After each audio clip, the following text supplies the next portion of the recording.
aujourd'hui pour notre saison 2. Oui, saison 2 parce qu'on a déjà 12 épisodes et grâce à vos retours, on essaie de faire mieux. D'ailleurs, merci pour vos retours, différents retours positifs comme négatifs. Alors aujourd'hui, on est en compagnie de Jean-Michel, JM, qui vient avec nous. Voilà. Du coup, Jean-Michel, bienvenue déjà, merci pour la disponibilité. Généralement, en fait, je commence toujours le podcast par comment tu as rencontré le basket et plus précisément le coaching. Si toi tu veux nous raconter comment tu as rencontré le basket, comment ça s'est fait pour toi? Alors déjà, merci de m'inviter dans ton podcast, ça fait plaisir. Comment j'ai rencontré le basket? Simplement à l'époque, il y avait ce qu'on appelait à Créteil quelque chose qui s'appelait anti-rouille. Anti-rouille, c'était la disponibilité des gymnases de la ville pendant les vacances scolaires pour éviter que tu vois, les jeunes traînent, etc. Et sur le gymnase qui était en bas de chez moi, c'était le basket. Okay. Donc du coup, j'ai vu ça là-bas et là j'étais plus en mode je regarde et tout parce que moi je faisais de l'athlé à l'époque. Et donc j'ai kiffé l'ambiance, je kiffais le game, etc. Et ce qui m'a vraiment mis dans le basket, c'est Barcelone 92. Ok, donc les JO. Ouais, la Dream Team. Pour les gens qui connaissent pas. La Dream Team Barcelone 92. Et en fait, alors après, tu vois, ça va être un truc vraiment générique. Hein. Tu vois, c'est une époque avec les années 80-90, t'as pas beaucoup de Renois qui étaient mis en avant par rapport à leur talent, ou alors c'était des trucs qui plaisaient pas forcément, etc. Et là, en fait, j'ai été choqué de voir des joueurs, parce qu'il y a une image célèbre, je crois que c'est un joueur lituanien, qui avait un appareil jetable, il était sur le côté, et en fait, il prenait des photos des mecs. Et quand tu regardes la Dream Team 92, il y avait beaucoup de Renois, donc Jordan, Magic, Robinson, etc., Balloon, et qui prenaient des photos, tu vois. Et donc du coup en fait c'était un truc où je me suis dit bah vas-y je vais essayer, tu vois. Et dans le sens où je voulais faire des choses par rapport à des gens qui me ressemblent à l'époque. Et puis en fait ça a été une passion quoi. Pour tout le côté social, tu rencontres des gens qui ont la même passion que toi. C'est ça. C'est des rencontres que tu ne peux pas faire dans la vraie vie en fait. Dans la vie après j'avais plus des potos les potes du quartier, ils jouaient tous au foot. Pour la plupart, moi j'étais pas le meilleur au foot et en fait je me suis mis au basket et j'ai adoré ça. Quoi. Ok, très bien. Ok, donc c'est comme ça que tu as rencontré le basket. Et le coaching, comment tu l'as rencontré? Qu'est-ce qui a fait que tu es devenu coach aujourd'hui? Le coaching, en fait, il y a deux choses. La première, c'est que j'étais étudiant à l'époque et qu'il fallait que je me fasse un petit billet en plus de la bourse, etc. Et donc du coup, il y a un club qui avait besoin de coach et puis moi j'étais dispo, donc c'était cool. Et en fait, donc ça c'est la première chose qui est venue avec la haine de la défaite. Et donc du coup j'ai bossé. Et il y a aussi le fait que, comme je t'ai dit, j'ai découvert le basket sur les playgrounds. Au début, j'ai joué en club à Créteil. Alors à l'époque, c'était vraiment les débuts de l'US. Et donc du coup, j'étais un joueur de playground qui était avec un autre pote, on était meilleur que le reste de l'équipe. Et puis quand je suis arrivé, en fait, je suis passé de cadet départ à National 3. Et quand je suis arrivé en N3, le coach, je me rappelle d'une séance où le coach avait demandé un flex. Je comprenais rien à ce qui se passait sur le terrain. Parce que j'étais un joueur de playground, j'étais le meilleur de mon équipe ou un des meilleurs de mon équipe, etc. Je comprenais rien à ce qui se passait sur le terrain. Et donc du coup, j'ai dû essayer de comprendre ce qu'il disait, etc.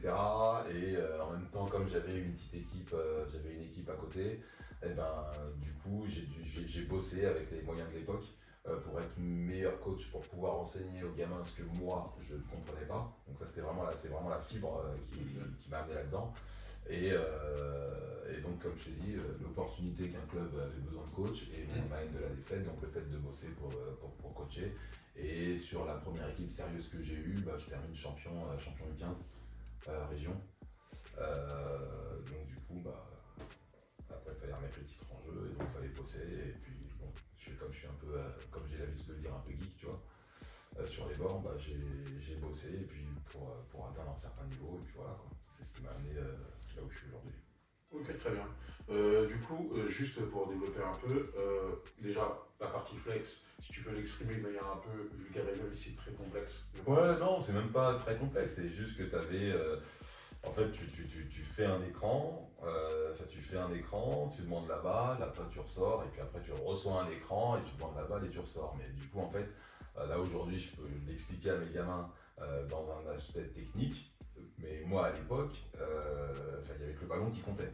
Et donc ma vision de joueur était orientée sur le ballon. Et quand il fallait faire le flex, en fait, il fallait faire un écran. L'écran, il fallait le porter sur un certain angle pour démarquer quelqu'un. Il fallait demander la balle derrière l'écran, il fallait la sortir à un endroit.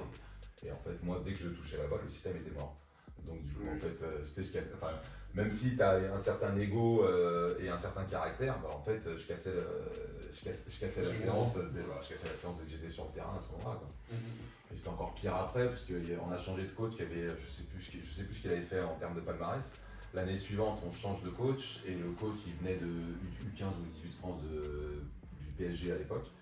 Et lui, en fait, tout était technique. Parce que là, je te parle de ce coach-là par rapport à Flex, parce qu'il n'y avait pas beaucoup de mouvements compliqués. L'autre, il est arrivé avec plein de systèmes. Je comprenais rien, parce qu'il fallait de la technique, plein de trucs et tout machin. Et en fait, même sur le terrain, j'étais le maillon faible, parce que quand je prenais la balle, soit je drivais, soit je voulais la passer. Et comme je la mettais au-dessus de la tête, je me faisais agresser, j'étais le maillon faible de l'équipe, clairement à l'entraînement. Donc du coup, à travers le coaching, à travers ce que je devais enseigner aux gamins, ça m'a permis de progresser en tant que joueur. Et comme je voyais que je progressais en tant que joueur, du coup je voulais que mes joueurs ne connaissent pas ce que moi je connaissais sur cette transition jeune senior à cette époque-là. Ok, très bien, très intéressant d'ailleurs. Du coup, avant de parler de sujets qu'on va évoquer plus tard, je voulais juste savoir, aujourd'hui, toi en tant que coach, qu'est-ce que tu fais? C'est-à-dire, qu'est-ce que je fais cette année par exemple? En tant qu'équipe, quelle équipe? Alors là, je suis sur les U17 Super Elite, maintenant Super Elite de Villemomble. Donc voilà, je suis dans un projet qui m'a été annoncé comme ambitieux, donc il l'est toujours, avec des U15 France, qui ont fait un Final Four la saison dernière, que j'ai récupéré. Hormis ceux qui sont partis en centre de formation, moi j'en ai récupéré cette année.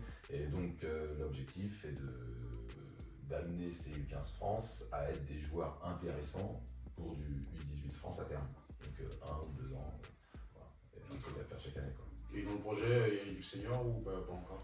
Alors là, vu que Villemomble a récupéré le dossier U18 France cette saison, toute la structuration autour du dossier, etc., est en train de se mettre en place. Donc là, l'équipe senior est en R3 actuellement. Il me semble qu'elle devrait se maintenir. Mais il faut amener les choses petit à petit. On peut pas. Il y avait des gens en place, tu vas pas les virer parce qu'il faut laisser la place à des gamins U18, etc. C'est en train de se structurer et j'ai bon espoir que ça se fasse sur un temps. Ok, très bien.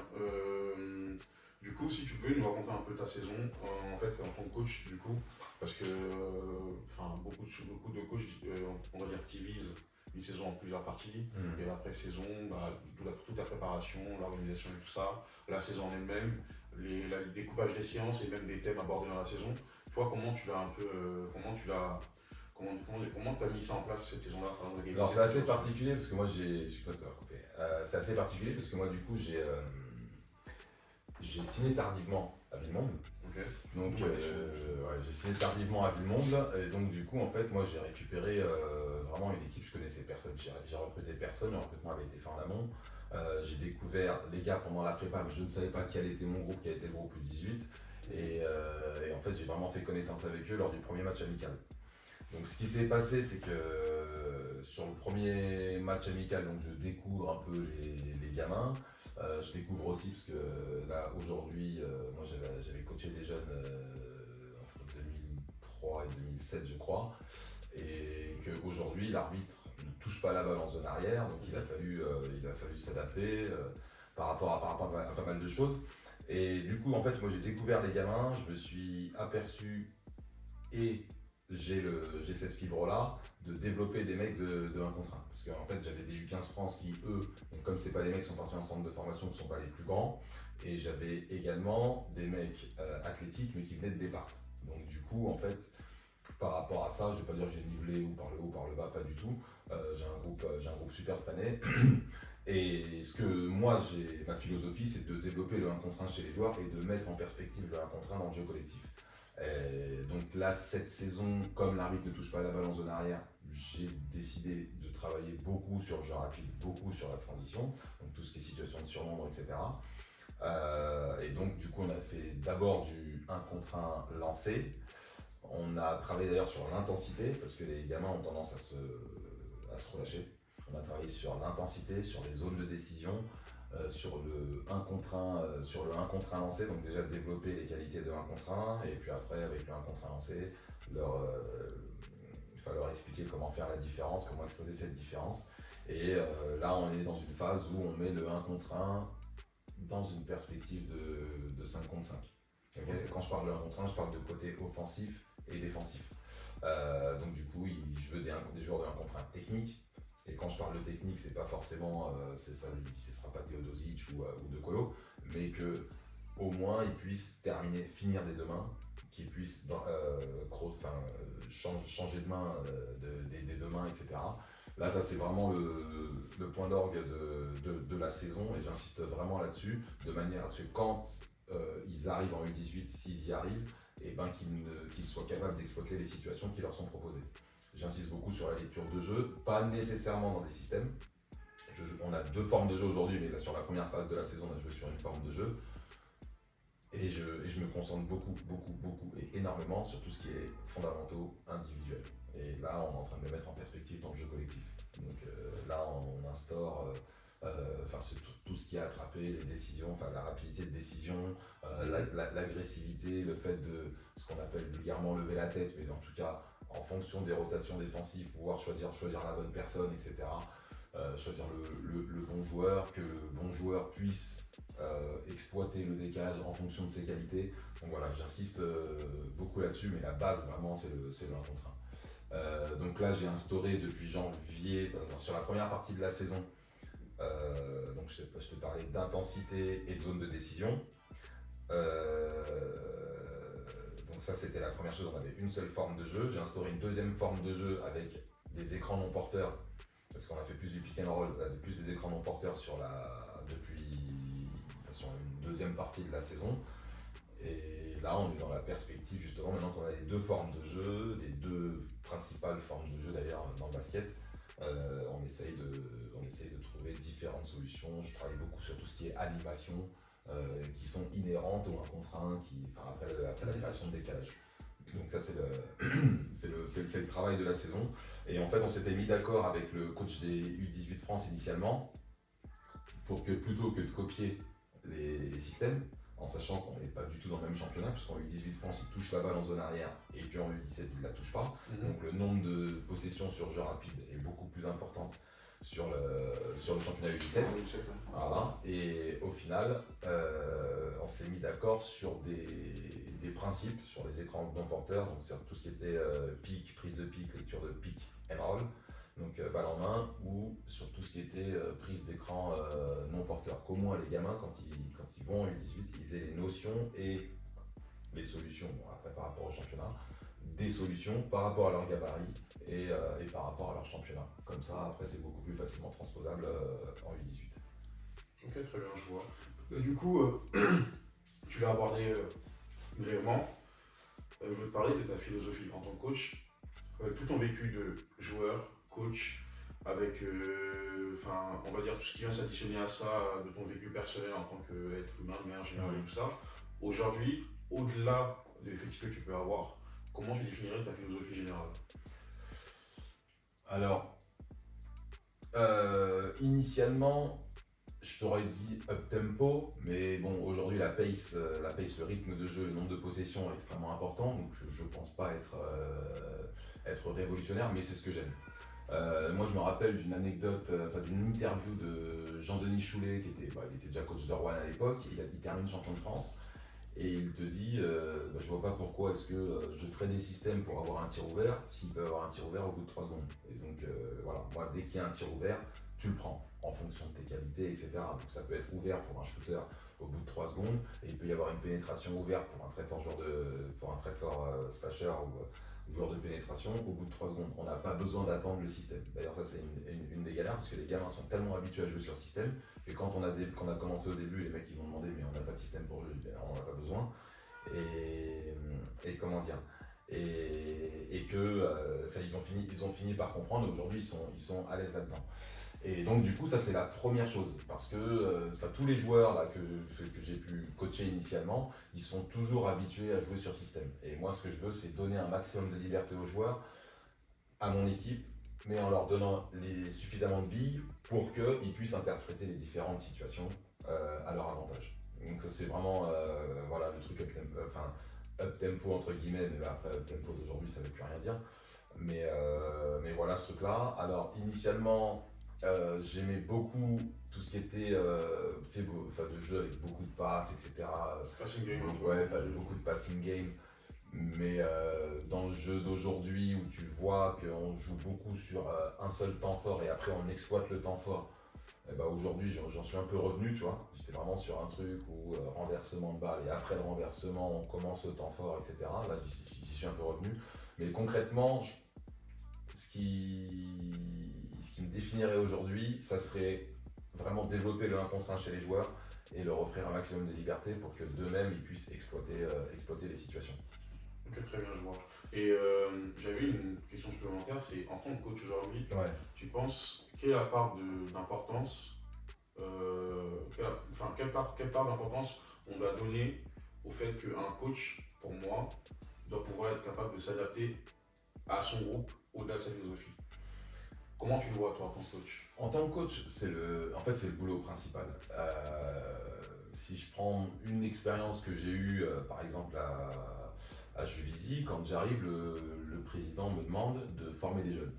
Okay, donc là j'ai l'équipe 2 en prénat, il me demande de former des jeunes. Et quand il faut former les jeunes, moi, la première équipe que je vois, je ne vois pas de jeunes susceptibles de tenir en prénat et je ne vois pas de jeunes susceptibles d'aller en N2 à terme. Okay, donc à ce moment-là, tu es obligé de mettre avec ta patte avec parcimonie, mais tu es obligé de t'adapter aux forces en présence. Et j'avais un gars qui jouait poste 5 à l'époque et que j'estimais incapable de jouer à 1 contre 1 hors physique, tu vois. Un autre qui était capable qui aimait beaucoup shooter à mi-distance. Et j'allais faire aucun système pour faire un tir ouvert à mi-distance. Si tu veux, tu pars à 3 points et après tu exploites un décalage que tu as créé de 3 points et après tir à mi-distance. Mais vu que c'était des forces en présence, et ben, tu es obligé de t'adapter à ton effectif et après d'y ajouter ta touche avec parcimonie par rapport à du recrutement et par rapport à ta façon de coacher. Mais là vraiment ça va beaucoup dépendre dans quel environnement tu tombes. Comment expliquer ça? Si tu as une équipe senior avec du budget, tu peux imposer ta patte dès day one parce que tu vas recruter les joueurs en fonction de ce dont tu as besoin, ce en quoi tu crois, etc. Dans d'autres cas, si tu n'as pas de budget ou si tu es sur des jeunes, il faut regarder ce qu'ils sont capables de faire malgré l'objectif que tu veux avoir et après créer. Définir un chemin, une feuille de route, pour pas parler avec les termes du taf, mais une feuille de route qui va t'amener qui doit définir de là où tu pars pour là où tu veux aller. Tu vois. Mais pour moi, la première chose, c'est que le coach, il doit avoir les forces en présence, parce que sinon tu peux aller dans le mur si jamais tu veux imposer un basket. Je te dis n'importe quoi, c'est ce qui s'est passé par exemple pour ma génération. T'avais des mecs qui kiffaient le basket Hugo, et puis t'as tout un tas de Renois qui traversent la porte du gymnase. Et ben eux, ils regardent Jordan, et toi t'aimes le basket Hugo, et si tu veux imposer du basket Hugo à des Renois athlétiques qui veulent ressembler à Jordan ou Wilkins ou Drexler ou je ne sais qui, bah, tu vas dans le mur. Et c'est pas parce que t'es mauvais, c'est pas parce qu'ils sont mauvais, c'est juste que tu vas imposer une philosophie qui ne sied pas à ton public. Il faut absolument que tu puisses t'adapter à ton public. Pour moi, c'est la clé de l'adaptation. L'adaptation et savoir s'adapter à son public, c'est ce qui te permet de durer dans le temps. Sinon, bah, tu vas avoir un basket et une philosophie qui va fonctionner sur une période donnée et puis à un moment donné, tu iras dans le mur. Mais quand tu regardes le basket par exemple, moi je vais prendre la NBA, les années 90 c'est des années très défensives. Même le début des années 2000, et quand tu regardes l'équipe qui a essayé d'amener un petit truc, les Kings de Sacramento, époque Mike Bibby, Chris Webber, Stojakovic, Turkoglu, etc. Et ben, eux ils ont amené un peu de up-tempo mais ils n'ont pas gagné. Pareil pour Mike D'Antoni avec les Suns. ils ont amené un peu de tempo, mais ils n'ont pas gagné. Et il a fallu attendre que. C'était pas bonne époque pour eux. Voilà, exactement. Enfin, ils ont amené des trucs, mais c'est pas ce qui permettait de gagner. Et si tu regardes les Warriors, c'est un peu les enfants de ces équipes-là. Les Warriors qui ont gagné. Les Warriors, c'est les enfants de Mike D'Antoni par rapport au tempo, par rapport au pick and roll, par rapport à leur 7 seconds or less, mais bon, pas forcément, parce qu'en fait, ils ont Steph Curry, donc ils shootent à la 23e seconde ou à la première seconde, c'est pareil, tu vois. Mais oui, mais eux, c'est les enfants de ces trucs-là, parce que c'est pareil, quand tu regardes l'attaque en triangle de Phil Jackson, et ben eux, ils reprennent des éléments de cette attaque en triangle, sauf qu'au lieu d'avoir un joueur dominant en post-up ou un arrière dominant comme Jordan ou Kobe, eh ben, ça part de Steph Curry. Tu as des trucs d'attaque en triangle où ils vont donner la balle à Kevin Looney et ils vont faire un écran pour Steph Curry pour qu'il puisse. Lui, il voit leur truc au poste, il y a un écran pour le shooter, ça descend, ça bouge. Exactement. Mais justement, en parlant de ça, tout à l'heure, on a parlé de jeunesse un peu. Et moi, je voulais voir, c'est quoi ta vision aujourd'hui sur la promotion des jeunes dans le basket? Bah, ça reprend un peu la question que tu m'as posée, dans le sens où les coachs veulent absolument créer les joueurs que eux veulent. Moi j'ai cette impression-là. Que les coachs en général, ils veulent créer, ils veulent imposer un style de basket. Tu avais une phrase de Larry Brown à l'époque qui disait, et ça a été repris d'ailleurs dans le Reading Team, quand ils font les flashbacks, il dit ouais, you're gonna play the right way. Et en fait, le right way, ça n'a pas de sens. Puisque c'est le right way de Larry Brown. Alors effectivement, lui, il gagne avec les Pistons, il n'y a aucun souci. Mais c'est son right way à lui, où il avait une équipe qui pouvait répondre à ce truc-là. Bah, le right way de Larry Brown, c'était pas forcément. Il avait Wade, LeBron et Melo. Et eux, ils n'étaient pas dans ce truc-là de jouer, poser, bien, aller chercher la meilleure passe, etc. Il faut jouer avec les qualités des joueurs. Et en fait, il faut s'adapter. Alors les jeunes sont de plus en plus grands, ils sont de plus en plus rapides, ils sont de plus en plus techniques. Et aujourd'hui, par exemple, imposer un jeu de passe à des gamins qui font que dribbler, tu peux pas leur imposer. Il faut que tu arrives à les convaincre que quand ils savent jouer des 1 contre 1, pour que leur 1 contre 1 soit exploitable, et ben, il faut qu'ils puissent laisser la place de 1 contre 1 à leur coéquipier. Il faut que leur coéquipier, il faut qu'ils aient confiance à leur coéquipier qui va créer 1 contre 1 et qui va leur donner la balle. Mais je trouve que tu vois, tu as une phrase également qui a beaucoup été citée, alors moi que j'ai beaucoup entendu, arrêtez de dribbler. Sauf que les gamins aujourd'hui viennent au basket parce qu'ils ont vu Steph Curry, comme d'autres à l'époque ont vu Iverson, comme d'autres à l'époque ont vu les mixtapes N1. Il faut en fait, je pense, maximiser les qualités des joueurs et l'adapter à ce qu'on va appeler, l'adapter au basket d'aujourd'hui. Tu vois, parce que, in fine, pour moi, la formation des jeunes, elle doit se faire essentiellement sur le 1 contre 1. C'est-à-dire faire la différence en 1 contre 1 et après, par rapport à ce 1 contre 1-là, pouvoir exploiter le décalage. C'est même pour ça que tu développes la lecture de jeu dans ce truc. Exactement. Après, ça peut être compliqué pour certains. Mais tu vois, dans ce truc-là, par exemple, si on prend l'exemple de Sylvain Francisco, ben, c'est pas le genre de meneur fédéral classique et tout. Mais là, aujourd'hui, tu regardes sur la liste qu'ils ont pris, les meneurs c'est Sylvain Francisco, Mathieu Strazel et Nadir Rifi.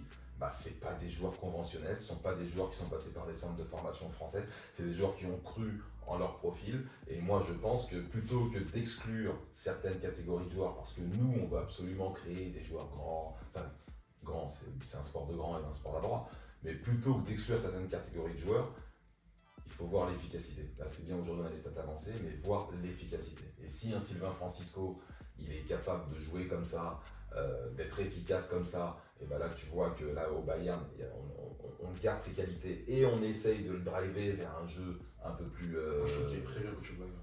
Oui, il est très bien coaché. Après, c'est pas une équipe qui gagne. Enfin, c'est pas une équipe de play-off, mais on a pris ses qualités, justement, de pétard ambulant qui est capable de mettre des tirs extraordinaires, de faire des choses extraordinaires, et on le rentre dans un collectif. Et en plus, ce qui est drôle, c'est que par rapport à ce qui a pu être dit sur sa personnalité, in fine, on voit qu'il est extrêmement coachable. Tu vois ce que je veux dire? Mais justement, malheureusement, le truc, c'est que beaucoup de coachs, je pense que c'est lié au caractère aussi, c'est que beaucoup de coachs, un joueur qui a du caractère, enfin, quand je parle de caractère, c'est dans le jeu, hein, oui, je comprends. Et il peut être considéré comme non coachable parce que le coach est très conventionnel en fait, est très dans. Faut que le il soit dans ça, dans l'organisation, dans le truc, dans le machin, et que malheureusement, on perd potentiellement des Sylvain Francisco parce qu'ils sont pas tombés sur les bons coachs. Alors, pas les bons coachs. Enfin, les personnes qui les ont S'il en est là ça. aujourd'hui, c'est qu'il y a forcément des coachs. Oui, mais justement, on en perd dans le sens quand je dis ça, c'est qu'on aurait pu avoir, on va dire, 5 Sylvain Francisco aujourd'hui. Oui, peut-être. On aurait pu en avoir. Oui, tu peux, en fait, tu peux, mais parce que, effectivement, parce que dans le. Comment te dire?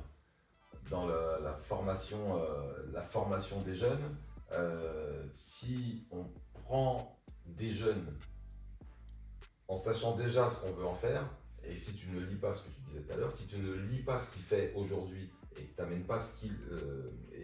Si tu réussis à amener ce qu'il sait faire vers le basket, donc top, on parle de top niveau, on parle pas de moi, vers le basket top niveau, eh ben, il peut apporter sa touche, ça sera, sauf si tu tombes sur Steph Curry, mais il peut apporter sa touche au basket qui est en train de se jouer en ce moment. Tu vois? Après, tu as des mecs qui pourraient le révolutionner, type, donc je te parle de Steph Curry, mais je cherche un exemple, enfin des exemples de joueurs, je trouverais peut-être, mais du coup, il est, je pense, préférable. Enfin, en fait, on a un vivier, on a le deuxième vivier mondial en termes de pourvoyeurs de basket. Tu as les États-Unis, et après, tu as la France.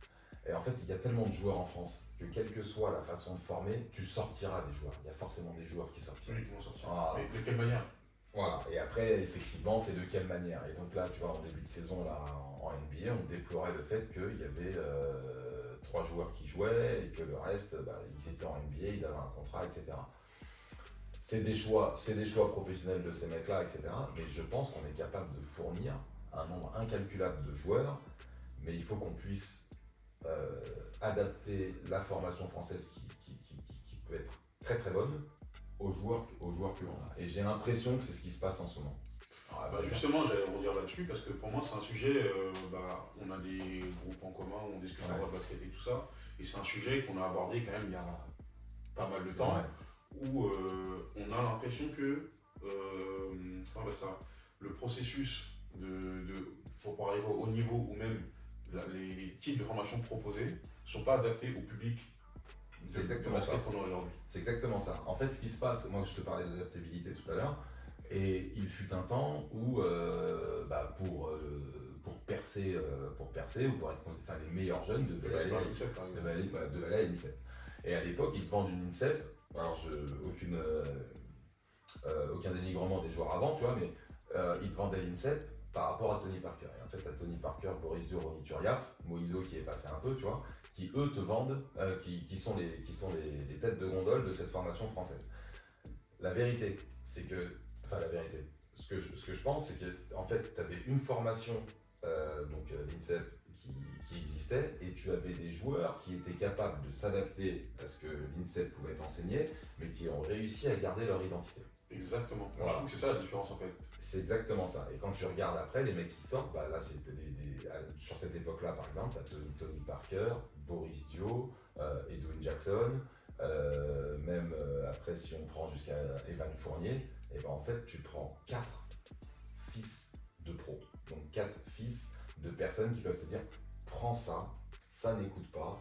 Et par contre, garde ton identité. Facilement accompagné, quoi. Voilà, qui pouvaient être accompagnés par des gens qui ont connu ce niveau-là. Et donc ça, c'était le truc de l'époque. Mais quand on parle d'INSEP, et c'est un formidable outil, si il reste cantonné sur une façon de voir le jeu, les joueurs continuent d'évoluer. On est toujours plus grand, toujours plus rapide, les joueurs sont de plus en plus techniques, etc. Et si tu restes cantonné sur une façon de former, et du coup tu finis par te faire dépasser. Et quand tu regardes la dernière équipe de France, donc c'était un fiasco au championnat du monde, mais la dernière équipe de France, nombre de joueurs formés à l'INSEP dans cette équipe-là, il me semble qu'il n'y a que Evan Fournier, je ne sais pas s'il y a quelqu'un d'autre, tu vois, je me trompe peut-être, mais Evan Fournier qui est déjà trentenaire, tu vois ce que je veux dire. Donc ça veut dire qu'en fait, le constat que l'ensemble des coachs, entraîneurs et autres faisaient, se répercute en fait sur ça finit par se voir parce que l'objectif de l'INSEP c'est de fournir des internationaux A. Mais le souci aussi, c'est que si tu compares les filles et les garçons, chez les filles il y a beaucoup plus de réussite que chez les garçons. Parce que l'INSEP est censé te former 3 ans, mais si tu prends une fille en U15, elle est déjà proche de sa maturité physique. Exactement. Et donc du coup, tu vas la former sur un poste sur lequel elle jouera potentiellement en pro. Et en général, ils ne se trompent pas beaucoup chez les filles. Chez les garçons, tu as beaucoup de... Physiologiquement, c'est totalement différent. Nous, on arrive à maturité physique à 18 ans, et donc c'est totalement différent. Et tu as un truc qui avait été dit d'ailleurs par Mike Totti, c'est que là, aujourd'hui, vu que la NBA, donc époque Evan Fournier, il prenait des joueurs forts. Enfin, quand je Evan Fournier, Boris Dio, il prenait des joueurs forts, Batum, etc. Il prenait des joueurs forts. Aujourd'hui, ils prennent des potentiels. Et nous, on est les plus proches, en termes de population, du potentiel par rapport aux structures de ce qui se passe en NBA. Aujourd'hui, ils prennent du potentiel. Et donc, aujourd'hui, passer par l'INSEP pour des joueurs qui estiment pouvoir jouer en NBA dans 3 ans, c'est plus possible. Puisqu'en fait, l'INSEP va t'apprendre à jouer, première année, normalement U18, même si t'es fort, allez, N1, donc U18, N1. Et après, ils sont censés te trouver un contrat ailleurs, mais tu n'es pas dans le monde professionnel à ce moment-là. Donc, du coup, les forts potentiels vont esquiver l'INSEP pour rentrer directement dans le monde pro et pouvoir s'entraîner avec les pros en U16,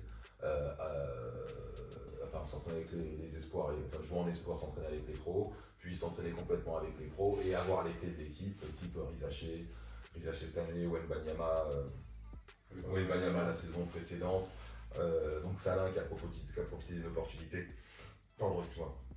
qui a profité d'une opportunité mais qui l'a saisi, et les joueurs aujourd'hui vont plus regarder ça et délaisser l'INSEP qui est un formidable outil, mais qui peut ne pas être adapté par rapport à ce que regardent les jeunes d'aujourd'hui.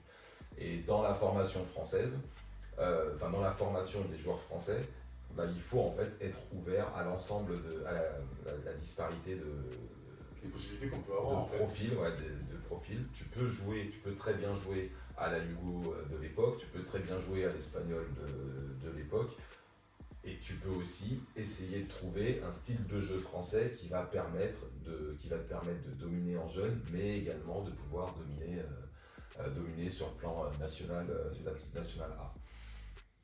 Moi, je parle pour moi, tu vois, quand tu parles des groupes, on a fait un constat il y a très longtemps et aujourd'hui ils sont en train de s'adapter. Parce que...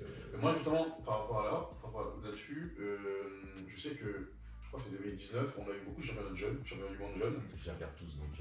Et justement, moi j'avais regardé à l'époque et ça me sidérait parce qu'en fait, c'était une génération où je connaissais pas mal de joueurs. Du coup, je voyais les groupes des joueurs de base avant qu'ils arrivent à l'INSEP entre guillemets et tout. Et je voyais qu'en fait, on avait l'impression d'avoir des robots qui ont des capacités hors normes pour certains, qu'on voyait être dans un truc, en fait. C'est-à-dire que je voyais de U16 à U19 ou U20 jouer exactement de la même manière. Et en fait, je comprends l'idée d'avoir une identité, on va dire, collective, générale, mais de là à vouloir faire entrer tout le monde dans le cadre, ça m'avait un peu gêné, et j'ai trouvé que l'évolution, on peut l'avoir un tout petit peu, parce que récemment il y a eu U20 là, c'était U20 ou U20 les U20 étaient champions. Ouais, voilà. Et j'ai trouvé que c'était légèrement différent. Il y a une évolution en fait dans le jeu proposé ou la manière dont on peut jouer en fait. Oui, tu peux, mais d'ailleurs, là, si tu parles, parce que moi je me rappelle, parce que c'est Lamine Kébé qui gagne avec les U20 cette saison, et je me rappelle, il y a eu les U16, je sais plus si c'était U16 ou U17, je crois que c'était les U16, la génération Bégarin, Diabaté, etc. Machin, et le championnat, le jeu, c'était pas terrible, quoi. Pas que c'est un mauvais coach, mais tu sais, il y a autre chose aussi, c'est que. Je pense que la transition est difficile quand même. Entre la transition entre le côté avant où on était très dans un cadre bien précis, faut que le flec joue comme ça. Ça va venir parce que justement, je voulais te le dire, c'est que là, en fait, les subventions ministérielles, elles interviennent par rapport aux résultats. Et les résultats, eux, ils vont pas attendre 10 ans de savoir si effectivement tu as mis un jeune en difficulté en U16, machin, et que dans 10 ans, enfin je te dis 10 ans, aujourd'hui c'est peut-être 5, mais qu'à 21 ans aujourd'hui c'est le meilleur joueur d'Euroleague par exemple, ou un All-Star NBA, ils sont pas là-dedans. Eux ils vont regarder, là tu parlais de 2019, c'est quoi les résultats en garçon en filles, combien de médailles.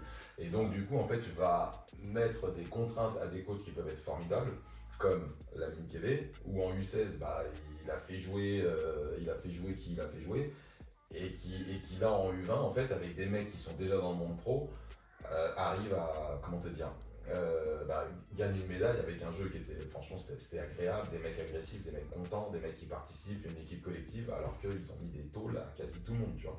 Et c'était des mecs agressifs, effectivement, qui jouaient beaucoup en transition, mais il y avait du tir externe, il y avait de la lecture, c'était super agréable à regarder. Et donc, du coup, comment est-ce possible? Alors, peut-être que le coach en lui-même a évolué, mais comment d'ailleurs, je crois que c'est lui qui a repris l'INSEP cette année, ils font des résultats relativement corrects. Mais comment c'est possible que le même coach en U16, il te propose un tel jeu et qu'en U20, il te propose un jeu qui est agréable à regarder, tu vois? Mais en fait, là-dessus, c'est là où est ma limite, la limite de pas mal de gens, c'est-à-dire que nous, on va être observateurs extérieurs, mais quels sont les objectifs donnés, quels sont les objectifs donnés, quelles sont les contraintes, les joueurs, le temps de préparation, voilà, tout ce qui est inhérent à un tournoi international de fin de saison. Mais comme baromètre, pour moi, le baromètre chez les garçons, c'est les championnats du monde du 19. Chez les filles, ça va être le championnat du monde du 17. Mais chez les garçons, le championnat du monde U19, quand ils font une médaille d'argent avec Wembanyama par exemple, ton 5 c'est Mathieu Strazel, il n'est pas passé par l'INSEP, c'est Hugolin. Strazel, Hugolin, attends, parce que j'ai le def line-up en tête, mais le def line-up c'est Strazel, Chikambu, Hugolin, oui, c'est vrai, Chikambu, Hugolin, Frisch, j'espère qu'il n'en voudra pas, et Wembanyama en 5. J'essaierai de le mettre. Ouais. Et tous les. Et en fait, quand tu prends ces mecs-là, il n'y en a aucun qui passe par l'INSEP. Et c'est là où, quand on te parle de fleurons de la formation, etc., l'outil est extraordinaire, mais il y a quelque chose à repenser, puisque quand tu sors les potentiels pros, donc U19, c'est ce qui sanctionne, je pense, ta formation, et ben avec ton outil, tu n'arrives pas à fournir dans les mecs qui ont beaucoup joué, qui ont été importants dans ce championnat-là, beaucoup de joueurs passés par ton outil. Je pense que c'est juste une réflexion à avoir, mais une réflexion à grandeur. Une réflexion globale. Tu changeras pas l'histoire comment on appelle ça, du financement ministériel par rapport au fait, et c'est normal, tiens, à un moment donné, les mecs qui sont pas là, ils vont pas mettre un analyste par sport pour savoir combien on donne, quels sont les résultats en jeunes, pas de souci. Maintenant, comment est-ce que nous, on peut essayer d'argumenter pour avoir une formation sur les tournois internationaux d'été, comment recruter, peut-être qu'il faut plus de temps pour la préparation, donc du coup prendre beaucoup plus de joueurs différents et puis partir peut-être avec 16 joueurs, 20 joueurs et faire un camp et prendre les meilleurs. Tu vois, t'as beaucoup de choses à penser. Il y a énormément de pistes à prendre en compte, effectivement. Parce qu'en fait, tu fournis, en fait, t'as des jeunes forts, peut-être que tu n'arrives pas à faire jouer ensemble, mais après, tu vas avoir Ulm qui a deux Français maintenant, et l'Australie vient ici pour récupérer des jeunes. Donc les jeunes, tu les as. Il faut réussir à inventer le basket et à trouver ce qui va nous permettre de pouvoir performer régulièrement, mais je te parle de médaille d'or, sur le plan international. Ok, je vois. Parce que moi, j'irais même encore plus loin dans la comparaison, toute proportion gardée évidemment, outre-Atlantique, parce que récemment, il y a des analyses en NBA où, à l'époque, le top 10 de la draft était essentiellement composé des gens qui venaient de la fac. Quand je dis la fac du collège américain. Ouais. Aujourd'hui, c'est plus du tout vrai. C'est-à-dire qu'on est entre les joueurs qui sont allés très vite jouer en pro, dans d'autres pays et tout ça, en Europe notamment, ou des joueurs qui jouent en G-League. En fait, c'est plus composé comme avant, où tu avais vraiment le mec qui était très fort en fac, qui allait se retrouver numéro 1 à la draft. Aujourd'hui, même en NBA, ils se posent aussi la question sur comment le système. En fait, eux, la NBA, ils sont adaptés parce qu'ils ont mis beaucoup plus de moyens sur la G-League, par exemple, pour vraiment l'utiliser comme ligue de développement pour les jeunes qui veulent passer par la fac. Et parce qu'ils ont compris, en fait, eux, la NBA, mais je pense que les facs, elles ont encore du mal à réadapter. En fait, c'est un peu le fil conducteur de notre discussion, c'est vraiment le fait de s'adapter. Les facs, elles sont. Les facs, c'est un outil formidable. Les facs, c'est peut-être un INSEP dans chaque état. C'est ça, oui, mais justement, c'est à peu près. C'est pour ça qu'on très bien. Là où les débats que j'ai vus là chez Ericain, c'est qu'ils disaient que en fait, les Européens s'entraînaient plus, et que les Ricains jouaient plus parce qu'ils ont le circuit AAU et que chez nous il y avait des championnats, etc. Mais en fait, la vérité c'est que les top joueurs aujourd'hui, alors là c'est en train de changer parce qu'il y a Giannis, Doncic, Giannis, je sais pas, Wembanyama qui arrive, Jokic, Embiid, voilà, donc en fait, t'as ce qu'ils appellent overseas, tu vois, il y a de plus en plus de joueurs de l'étranger. Je crois que les derniers 5 MVP ou 4 MVP, c'est que des étrangers. Et donc du coup, c'est pour ça qu'ils se posent la question, et surtout ce qu'ils voient eux, c'est que tu regardes Scoot Anderson, quand il arrive en NBA, en fait c'est un mec costaud et tout machin, c'est limite s'ils le prennent pas que pour un tout droit, et puis quand tu regardes d'autres rookies européens, ils sont capables de faire d'autres choses. Après, ce qui est compliqué, c'est que ça dépend quand tu mets le curseur. Est-ce que tu le regardes quand le mec arrive, même à 19 ans, tu vois, ils sont capables de ça durée de vie en fait, dans la ligue. Ouais, voilà, oui, la durée de vie dans la ligue, mais est-ce que tu regardes quand il arrive, Scoot Anderson, est-ce que ça deviendra un fort joueur ou est-ce que ça restera un joueur moyen avec un shoot, avec un mauvais tir Deuxième option pour moi. Pour moi, deuxième option.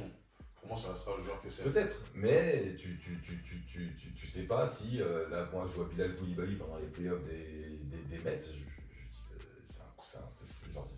le joueur est incroyable.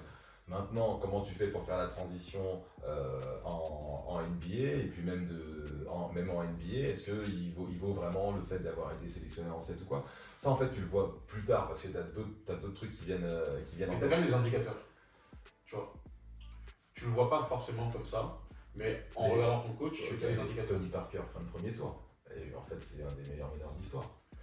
Oui, mais après, Tony Parker, c'est. Comment on appelle ça?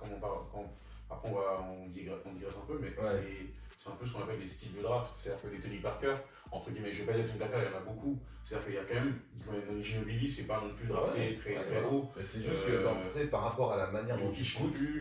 Mais la manière. Jokic, tu vois. Mais la manière dont tu scoutes, ça dépend de la manière dont tu scoutes, des moyens que tu mets, qu'est-ce que tu regardes, etc.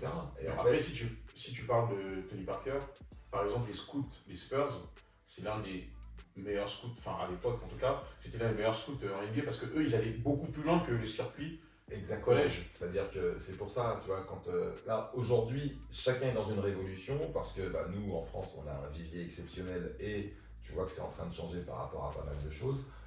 Les États-Unis, ils ont un vivier qui est incomparable par rapport au reste du monde, mais ils sont en train de s'apercevoir qu'ils ne fournissent plus de top joueurs. Parce que là, en fait, t'as même les Shai, les Jamal Murray, Jamal Murray pas All-Star, mais il y a un Shai, les Shai Gilgeous, canadiens. Tu vois, des Canadiens, des Serbes, des Français, enfin, genre comment ils s'appellent, Rudy Gobert et tout. Enfin, les top joueurs d'aujourd'hui sont des joueurs, les top joueurs d'aujourd'hui. Il y a de moins en moins de top joueurs américains. Et donc, c'est pour ça qu'ils sont en train de se prendre la tête. Mais ça reste toujours une histoire de formation. Moi, j'aime le système américain. Parce que ce qui est chiant, c'est qu'ils peuvent pas sauter de classe, grosso modo, chose qu'on peut faire nous, donc du coup pouvoir s'adapter plus facilement au monde professionnel. Mais quand tu es au lycée ou quand tu es en fac, tu restes au lycée en fac et du coup tu peux travailler, tu es un contraint. Après le problème, l'autre côté, c'est que tu vas tellement être dominant parfois en 1 contre 1 dans ton championnat domestique du lycée, que quand tu vas passer sur le championnat d'État, etc., ça va être un peu tard, tu auras fait de mauvaises habitudes. Et pour changer après, c'est compliqué. Mais c'est par rapport à ce que cherche la NBA. La NBA aujourd'hui, en NCAA, les mecs ils font ce qu'on appelle des one and down, il reste une saison et après ils vont en NBA. La NBA recrute sur du potentiel et quand tu recrutes sur du potentiel, tu as beaucoup plus de chances de te tromper. Mais du coup, le système de formation est à revoir. Là, si tu regardes par rapport. Là, quand on cherche, là tout à l'heure on parlait d'INSEP et tu cherches un système de formation parfait, ça n'existe pas. Parce que là aujourd'hui, tu as des cellules qui se mettent en place autour de prospects, parce que les buyouts deviennent rentables, donc ils sont capables d'investir autour de prospects par rapport à un préparateur physique et un coach individuel, voire un préparateur mental, pour qu'ils atteignent la plus haute place, pour que le buyout soit le plus important possible, pour qu'il y ait un retour sur investissement. Mais au début, la France cherchait à bloquer les prospects qui allaient jouer en Australie, alors que c'est ce que l'Australie proposait, payé par la Ligue nationale. Tu vois ce que je veux dire? Nous, aujourd'hui, alors tu as l'INSEP qui évolue en N1, donc c'est compliqué pour des jeunes d'évoluer en N1. Tu as la NBA qui a monté l'équipe Ignite pour qu'il y ait 1, 2 ou 3 prospects qui puissent aller jouer contre des pros plutôt que d'aller jouer contre des jeunes en NCAA. Donc tout le monde est en train de chercher grosso modo un modèle. Voilà. Moi j'ai ma philosophie, tout à l'heure on parlait de 1 contre 1, tu peux avoir un autre coach, j'ai pas envie de citer le nom auquel je pense parce que je suis pas à son niveau, mais tu peux avoir un autre coach qui va plus être dans le passing game, etc. Tu vois. Pas de souci. Non, mais c'est Vincent Collet. C'est Vincent Collet. Je veux dire, Vincent Collet, il va plus être lui dans tout ce qui va être lecture, passing game, etc. Mais quel rôle ouais, après tu vas avoir le pick and roll chez Jean-Denis Choulet, tu vas avoir comment on appelle ça. Là tu regardes, moi j'adore ce que fait Freddy Fotoux aujourd'hui. Tu vas avoir, enfin voilà, tu peux avoir plusieurs philosophies. À partir du moment où tu as une idée et qu'elle est construite et que tu es capable de l'argumenter si jamais tu es contredit, tout ce qui compte c'est que tu as une idée et que tu arrives à arriver étape par étape à ta solution, à ton objectif final. Okay. C'est tout ce qui compte. Et après, et du coup dans ça, quand on parle de formation des jeunes, c'est de laisser la liberté aux coachs, voilà, la liberté d'expression aux coachs de pouvoir faire ce qu'ils veulent, parce qu'en fait on a tous le même objectif qui va être la progression des jeunes. Cette progression des jeunes, il y a des prérequis par catégorie. Tu peux y arriver en le faisant dès day one ou y arriver petit à petit, etc. Et fournir, et surtout après pouvoir fournir les différents centres de formation avec des joueurs qui seront différents. Bah justement, tu as parlé de quelque chose d'intéressant qui peut paraître à anodine, mais qui est intéressant quand même, parce que moi c'est les prérequis. Parce qu'aujourd'hui, après on va parler dans notre monde à nous par exemple, monde amateur et tout, on a beaucoup de... En fait déjà, quelqu'un qui a la volonté, on a plus tendance à lui donner une équipe que quelqu'un qui n'a pas de volonté, qui a les compétences, pour beaucoup de raisons.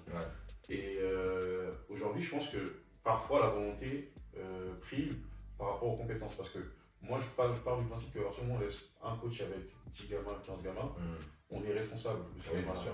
Donc du coup, est-ce qu'il ne faudrait pas trouver un moyen de mettre le curseur quelque part pour définir entre la volonté du coach et aussi ses compétences? Parce que ce qu'il transmet aux gamins, en fait, ça va être, on va dire, la porte d'entrée au basket pour ces gamins-là, en fait.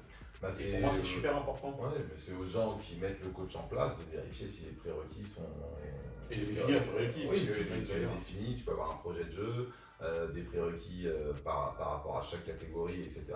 Et si le coach, malgré la volonté, n'arrive pas à enseigner ces prérequis que tu imposes, entre guillemets, que tu regardes l'évolution et surtout à la fin de la saison, s'il n'arrive pas à les imposer, tu le mets de côté. Après, tu sais, là tu dis un truc, tu vois, mais des fois il faut sortir du monde du basket.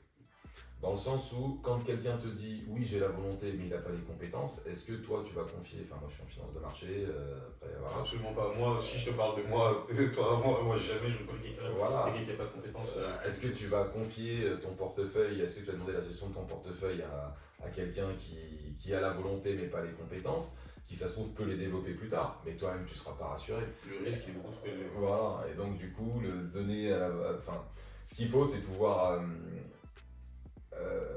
évaluer au fur et à mesure. Si c'est quelqu'un qui, donc comme tu dis, qui a la volonté mais pas les compétences, bah, c'est évaluer au fur et à mesure. Et d'ailleurs moi c'est comme ça, mais c'est comme ça moi d'ailleurs qu'on a mis le pied à l'étrier, hein, parce que l'équipe U15 région initialement, moi on m'envoie en formation et puis en fait j'ai une sorte de mentor qui prend l'équipe au début. Moi je regarde, je propose des exercices, il valide pas, il me corrige, etc. Donc par rapport au basket de l'époque, et après au bout d'un moment, pour des raisons perso le concernant, il me laisse complètement l'équipe. Et du coup, mais tu vois, c'est... Mais t'as eu cette chance-là? J'ai eu cette parce chance-là. Que malheureusement, aujourd'hui, on n'a plus ça en fait. Et au-delà même de la volonté, je parle même de disponibilité. Aujourd'hui, on n'a plus ça. On n'a plus ce côté où... Enfin, quand je dis on n'a plus ça, c'est un constat général sur la société qui évolue et tout ça, parce que les gens un peu moins... Parce que les gens sont de plus en plus pressés. Parce que quand on parlait de prospects tout à l'heure, bah, les mecs, en fait, ils veulent plus aller en NBA en étant forts. Ils veulent aller à la draft. Aller à la draft et aller en NBA, c'est pas pareil. Dans le sens où, bah, si tu sautes haut, tu cours vite et que tu fais 2-3 trucs et que tu te montres et que si jamais il y a quelqu'un qui croit en toi, bah, tu peux aller à la draft n'importe quoi au deuxième tour ou faire des summer league, tu fais ce que tu veux, tu vois. On a plein de Français qui allaient trop vite à la draft pour moi. Ça après chacun, ça reste un business, tu vois, donc même s'ils y vont trop vite. Mais à l'époque, tu avais des gens qui disaient je vais être le meilleur possible pour que quand j'arrive en NBA, je lave tout le monde, tu vois. Et aujourd'hui, la NBA prenant des et potentiel, bah, tu as des mecs qui vont raisonner de manière différente. Mais oui, cette chance dont tu parles, tout le monde le monde va beaucoup plus vite, tout le monde veut tout beaucoup plus vite sans forcément le mériter, etc. Moi perso, je vais te dire honnêtement, là aujourd'hui je suis tuteur j'ai une assistante, je suis tuteur, et en fait chaque entraînement, on débrief l'entraînement, elle me pose des questions, pourquoi tu as fait ça, etc. Est-ce que tu voudrais pas faire ça en match? Je dis, je sais, moi, vu comme je suis exigeant, que eux n'arriveront pas forcément à le faire correctement, mais des fois elle me fait aussi changer d'avis. Et donc voilà, donc tu vois, on a un échange par rapport à ça, et moi je donne ma réflexion de coach expérimenté pour elle la faire avancer. Mais après, ça se fait autour de ma philosophie. Quand tu passes un examen, il faut que tu répondes à la philosophie de la personne qui t'examine. Ah oui, malheureusement. Voilà, comme ça, la première formation. Oui. Malgré nous. Ok, très bien. Bah, on a évoqué pas mal de sujets d'ailleurs. On a fait beaucoup de directions et tout. Et on arrive un peu vers la fin. Et généralement, avant la fin, moi, je pose toujours des questions en fait sur, par exemple, toi en tant que coach aujourd'hui, si tu avais un conseil à donner à un jeune coach qui veut commencer, ça serait lequel? Alors déjà de bosser, et quand je parle de bosser, c'est tout ce qui va être peut-être sur la technique individuelle, sur le pré-collectif offensif, et de faire attention à ne pas regarder un système de Steph Curry, parce que c'est le meilleur shooter de tous les temps, et puis de se dire ah ouais il était démarqué, et de ne pas comprendre pourquoi il était démarqué, comment il était démarqué, etc. autour. Encore une fois, c'est adapté quoi. Donc se former en permanence, et surtout, et toujours dans cette formation en permanence, faire de la formation personnelle d'ailleurs, parce que par exemple moi dans ma folie, tout ce qui est colloque, Euroleague, FIBA, c'est gratuit aujourd'hui. Je suis proche de les avoir tous vus sur YouTube. Il y a même la Fédé qui a mis des séquences, voire des séquences, voire des interventions entières sur YouTube. Il y a un ancien coach de Charenton à l'époque, Greg Morata, qui est dans le Lyonnais, et ils ont ouvert une chaîne YouTube, et en fait de toujours s'informer de ces trucs-là, et faire de ce qu'on appelle de la veille, mais en permanence. Voilà. Ce qui te permet en fait d'identifier pas mal de choses. Et il y a beaucoup de chaînes qui se montent aujourd'hui par rapport justement à des gens qui sont aussi geeks ou plus geeks que moi, et qui vont plus être dans les stats, d'autres dans l'analyse vidéo, d'autres dans la technique individuelle, d'autres dans les trucs pour te montrer les nouvelles tendances, etc. Au moins les voir, les connaître, et puis après tenter de les traduire comme on peut par rapport aux joueurs qu'on a, etc. Mais vraiment, tu vois, un jeune coach, y croire, bosser, et quand on parle de bosser, c'est toujours se tenir au courant de tout ce qui va être nouveauté, nouveaux gestes techniques, etc. Juste pour donner un exemple, d'ailleurs c'est un débat sur le podcast de Gilbert Arenas, où il disait que Iverson, quand il est arrivé avec le crossover, ils ont dû le rendre illégal pour qu'il arrête de le faire, parce que c'était un truc qui se démocratisait, et puis ils l'ont martyrisé comme étant portée de balle, ouais. Et du coup, en fait, tu avais tout un tas de gens qui disaient ouais, faut arrêter de dribbler, faut arrêter de dribbler, faut arrêter de dribbler. Et aujourd'hui, tu regardes les ball handlers, ils sont juste extraordinaires. Steph Curry, Kyrie Irving, voilà. Ah mais tu vois, tu as des ball handlers qui sont extraordinaires. Et donc du coup, en fait, si tu te laisses influencer, si tu as ta philosophie que tu adaptes par rapport au basket du moment, parce que je t'ai parlé du basket 90, 2000 jusqu'à 2015, et après 2015 jusqu'à aujourd'hui. Et aujourd'hui, c'est en train de changer puisque les grands reviennent. Donc, je suis content de ça. Je pense qu'on est nombreux, mais de garder son idée en tête, mais de toujours s'adapter au monde qui l'entoure. Super important ça. Ok, très bien. Bah, du coup, je continue dans le même sens. Maintenant, pour un jeune joueur qui veut atteindre le haut niveau, c'est-à-dire qu'on n'est pas un jeune joueur U13, U15 et tout ça, on va être, U13, ou U11 plutôt, on va plutôt être dans U15, parce que pour moi, c'est là que ça commence un peu le parcours, on va dire, d'excellence, et tout. Quel conseil tu pourrais lui donner? Parce qu'aujourd'hui, on a quand même, par rapport à avant, je ne sais pas ce que tu fais la même observation que moi, mais par rapport à avant, on a des jeunes qui arrivent par moment à guérir sur certains aspects techniques. Parce que ils regardent beaucoup de vidéos parce que c'est le basket aujourd'hui c'est très modernisé et qu'il y a beaucoup plus de basketteurs qu'avant. Quel conseil t'aurais lui donner par rapport au fait d'être coachable et surtout d'arriver à... En fait, c'est la première chose. Le truc, c'est d'être entraînable. Parce que là, aujourd'hui, si nous on a des résultats extraordinaires, c'est parce que les gamins, ils ont eu un coach des coachs au préalable qui leur ont instauré une certaine discipline. Donc moi, je suis très dur je suis pas très dur, je suis très exigeant comme coach. Et en fait, moi, mes gamins aujourd'hui, ils s'adaptent à ma façon de voir le basket et d'entraîner. Pourquoi ? Parce qu'ils sont entraînables. Donc déjà, la première chose, c'est d'être entraînable. Mais être entraînable, ça ne veut pas dire que tu ne dois pas garder ton identité. Donc déjà, il faut être entraînable, donc être à l'écoute de gens qui connaissent. Et si tu ne comprends pas ce que le coach est en train de dire ou l'entraîneur est en train de dire ou quoi, poser des questions. Il ne faut pas avoir honte de poser des questions parce que ton identité de joueur que tu dois conserver, il faut pouvoir la mettre dans un système fédéral entre guillemets pour pouvoir monter le plus haut possible. Parce que si tu n'arrives pas à rentrer dans le système fédéral, c'est très chaud. Des histoires comme celle de Nadir Rifi, c'est très rare. Le mec qui joue en M3 et qui s'est retrouvé au centre de formation du Pantel, c'est très rare. Ça peut exister, mais c'est très rare. Donc du coup, être entraînable. Et franchement, moi je te le dis, jouer un maximum. En fait, tu dois t'entraîner, etc. Mais ce que tu appliques, juste pour te donner un exemple, j'ai l'entraîneur, le professeur de tennis, je sais pas comment on dit ça, mais le prof de tennis de ma fille, qui, au détour d'une discussion, a dit en fait, au tennis, on estime qu'on maîtrise un geste quand on l'a répété 500 fois. Et si tu regardes ton nombre d'entraînements et le nombre de matchs sur la saison, t'as pas l'occasion de répéter 500 fois le geste. Tu vois ce que je veux dire ? Jouer un maximum. Donc ça peut être des tournois, et là aujourd'hui, il y a des tournois, ça pullule de partout, des tournois, jouer avec ses potes, etc. pour pouvoir mettre en perspective ce que ton entraîneur te donne. La dernière chose que je dirais, c'est être conscient également. Parce qu'encore une fois, Nadir Rifi, Sylvain Francisco, c'est des joueurs qui ne sont pas grands. Ils vont à 2000. Et Francisco, c'est pas qu'il va très haut, mais il va très vite. Tu vois ?